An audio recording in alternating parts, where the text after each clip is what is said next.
प्रदेश के सेक्टर्स और private builders की कॉलोनियों में बनाए जा रहे 4 मंजिला भवनों पर सरकार ने बड़ा फैसला लिया है, जहां अब ऐसे भवनों की चौथी मंजिल को गिराना होगा। यही नहीं, ऐसे भवन बना रहे बिल्डर्स को भी ब्लैकलिस्ट किया जाएगा। सरकार के इस फैसले की सेक्टर्स वासियों ने सराहना की और इसे सही दिशा में सही कदम बताया।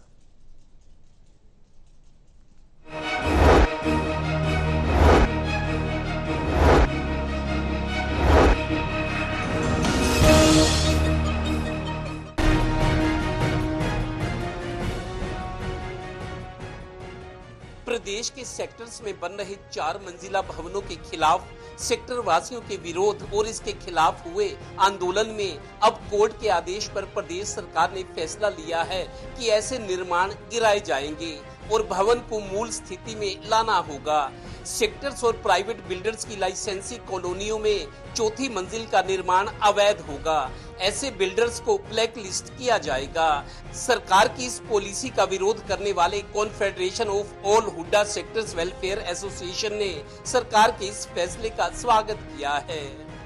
इसमें क्या किया था सरकार ने, इसमें कवर्ड एरिया की ऊंचाई 35.5 फीट से बढ़ा करके और 54 फीट कर दी गई थी और इससे बिल्डर को एक प्लाट खरीदकर ग्राउंड फ्लोर पर 4 मंजिला इमारत बनाने का आदेश पारित कर पॉलिसी बढ़ा दी थी। और इससे मंजिल की रजिस्ट्री, हर मंजिल की रजिस्ट्री भी अलग अलग हो सके।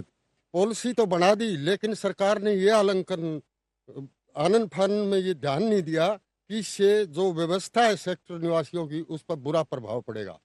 इसमें पार्किंग व्यवस्था, सीवर सिस्टम, एलटी सप्लाई, विकास और पर्यावरण पर क्या प्रभाव पड़ेगा, इस पर विचार किसी ने नहीं किया। गौरतलब है कि 1.5 साल पहले सरकार की पॉलिसी का विरोध करने वालों में पंचकुला के सेक्टर में रह रहे पूर्व थल सेना अध्यक्ष जनरल वीपी मलिक ने भी तत्कालीन सीएम मनोहर लाल को चिट्ठी लिखकर इस पॉलिसी को वापस लेने की मांग की थी।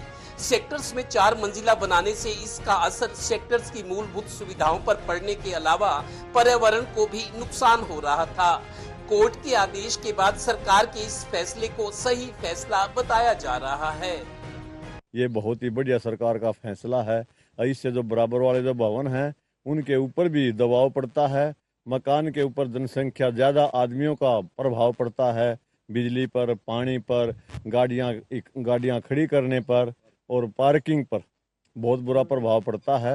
ये सरकार का बहुत ही एक काबिले तारीफ कदम है जो ये फैसला वापस लिया गया है और इसको जल्दी से जल्दी लागू किया जाना चाहिए। इस पॉलिसी का पता लगते ही हरियाणा कॉन्फेडरेशन ने प्रदेश स्तर पर जो विरोध शुरू कर दिया था।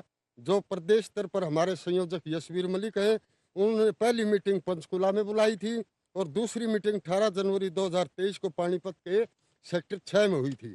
गौरतलब है कि सरकार के इस फैसले और सख्ती से सेक्टर्स में रह रहे परिवारों को अब वाकई फील गुड होगा, क्योंकि इस पॉलिसी को लेकर शुरू से ही आपत्ति की जा रही थी। हरियाणा सरकार ने जो ये फैसला लिया है, चाहे कोर्ट के आधार पे लिया हो, जिस रूप में भी लिया हो, मैं उसका समर्थन करता हूँ और उनका बहुत बहुत धन्यवाद करता हूँ हरियाणा सरकार का, जिससे लोगों को जो सेक्टर में रहने वाले लोगों को जो असुविधा होगी उसका बड़ा फायदा होगा और मूलभूत सुविधाओं में होगा। A right step in right direction। सहयोगी डिप्टी मल्होत्रा के साथ Devendra Kathoria, total news, Panipat bureau.